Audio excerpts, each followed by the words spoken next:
Mon métier, c'est de récolter plusieurs milliards par an qui vont servir à l'intérêt général.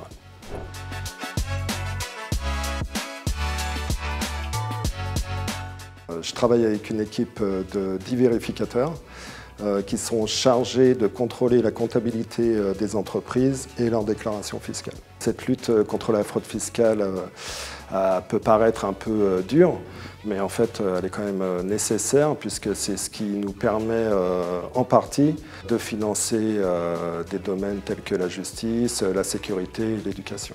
C'est dans la Constitution, c'est l'article 13 de la Déclaration des droits de l'homme. Donc chaque contribuable doit contribuer à hauteur de ses moyens.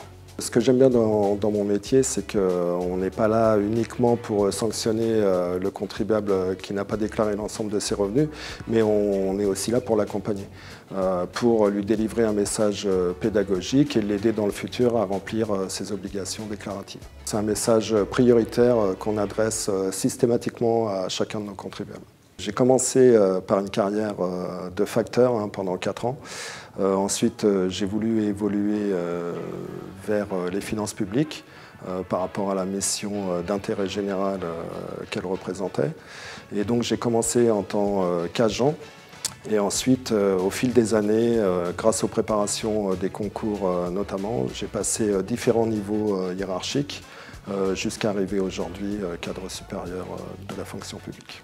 C'est l'un des avantages des finances publiques, ce sont les possibilités d'évolution. On a accès à des préparations au concours. On a aussi la possibilité de pratiquer différents métiers, donc dans différents domaines, la comptabilité, l'informatique, les ressources humaines.